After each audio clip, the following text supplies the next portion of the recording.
Hey, what's up guys? Welcome back to the channel and welcome back to another video. Today, I'm gonna be walking you guys through what was it like to grow up with NFL Hall of Famer Deion Primetime Sanders.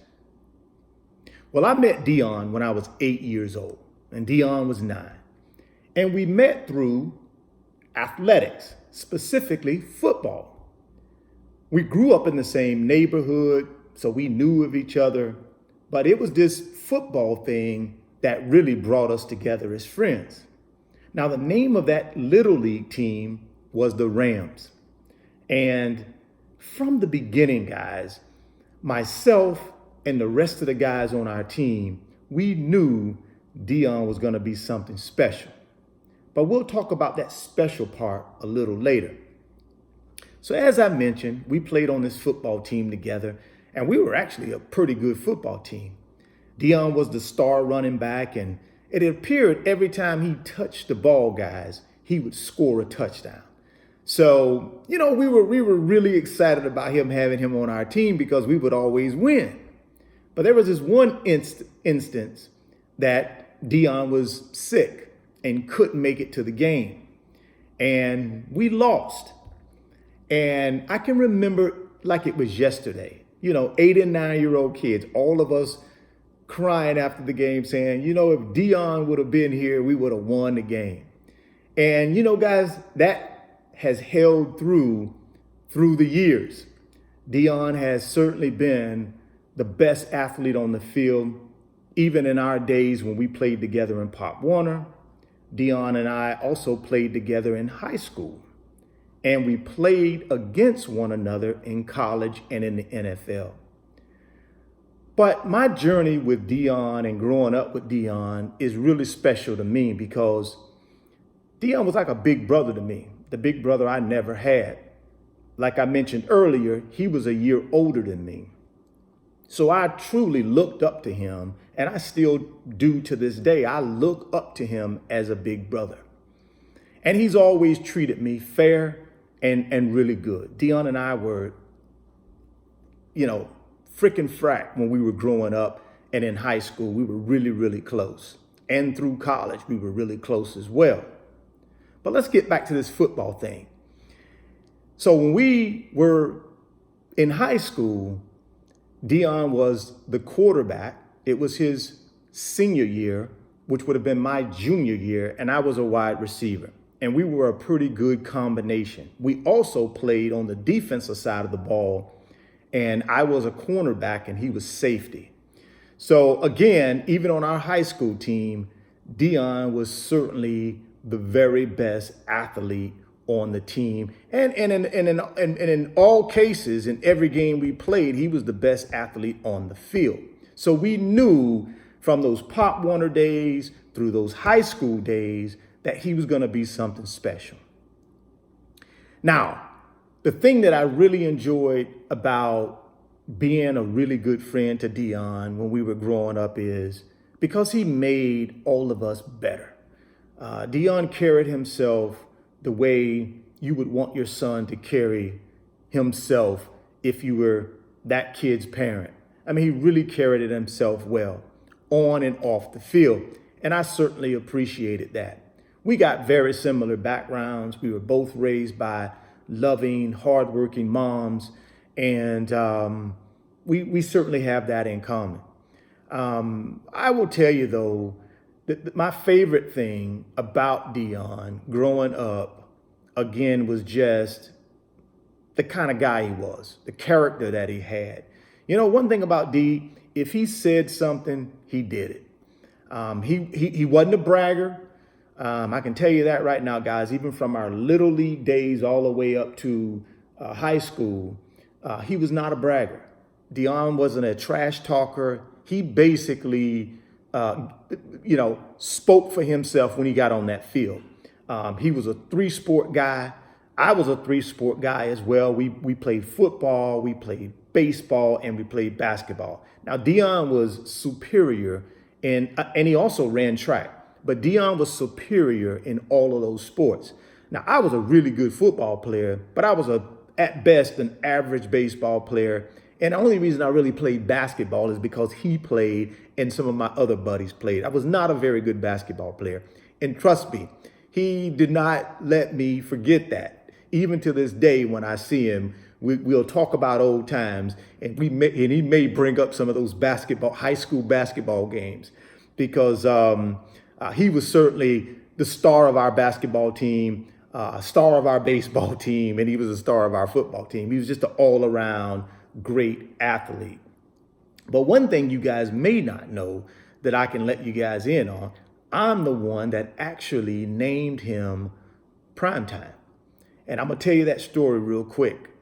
Well, back to when I mentioned Deion was a really good basketball player, his senior year, we were having a phenomenal year. He was having a phenomenal year on the basketball court. And we would play twice a week. And every game, he would be 4 dunks, 25, 30 points a game, just killing folks, right? So one day I decided to give him a nickname. So we were on the bus going to a game, and our games were like at 7:30 in the evening. So we were going to a game, and I said, you know something, man? It's prime time, because prime time is normally around 7:30, 8 o'clock. So I was like, man, it's prime time. We're getting ready to play, and you're going to be basically the best player on the court. Man, you're prime time. And that was back in our days in high school when I named him that. But who would have known that he would take that nickname and just elevate it and take it to the next level? And that's a whole nother video, his whole marketing of that primetime nickname, which put him on the map. Obviously, his talent on the field is what put him on the map. But with that persona, that primetime persona, he really took it to the next level. So I have to tell you guys more about that in a different video. But in this video, I just wanted to give you guys a really good glimpse of my relationship with him growing up. And again, D was always a good guy. I mean, never got in any trouble, none of that stuff. I mean, the good student, obviously an exceptional athlete, and just a good friend. I mean, again, Prime had a car in high school, and I didn't have a car, and most of our buddies didn't have a car. So D would sort of come pick us up, and we would get around town with him in his car. So that was just the kind of guy he was. He never asked for gas money. He never asked for anything. I can even tell you, when I was in college, going into my senior year of college, Deion was already in the NFL, leaving Florida State in '89 and gotten drafted, and he was in the NFL, but I was still in college. And just like most college kids, you don't have a lot of money. And I can remember Deion helping me out while I was in college financially. And you know something? And I've known Deion 40 years, guys. Over that 40-year time frame, he's never mentioned that to me. He's never brought that subject up, because that's just the kind of guy he was. And he just elevated all of us around him. He made all of us want to be better. And that's the key, guys. I mean, you got to surround yourself with people that make you better. And I can tell you, I've been around Deion, and even when I'm around him today, I was out in Dallas probably 3 months ago, maybe 3 months ago. I was out in Dallas visiting him, and had an opportunity to spend a couple days with him, and just hang out like we used to do back in our earlier years. And man, it was just fantastic catching up with him, learning what was going on in his life. And I'm gonna tell you, man, he's phenomenally successful. Business, obviously, you guys, he's in the Pro Football Hall of Fame. So athletically, in his family life, the guy is just doing extremely well.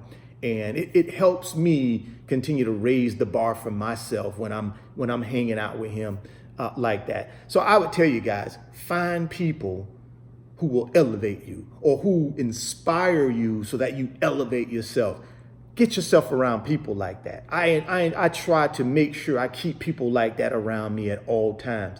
And Deion is one of those special people in my life that elevates me and gives me that inspiration to do better in life. And you guys all need people like that in your life in order to elevate you and help you push through when you need that push. Now, they're going to be honest with you and tell you when you're wrong, but they're going to also encourage you when you're not doing well and you need that encouragement.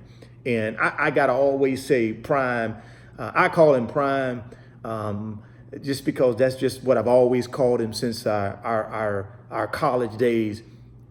But Prime has always been there for me in that capacity, and I believe he always will be. And I appreciate him for that. And that's something that I got to tell him the next time I see him, that I really appreciate him for all he's done for me over the years. But it's a special relationship we have. I'm fortunate to be able to have known him for 40 years.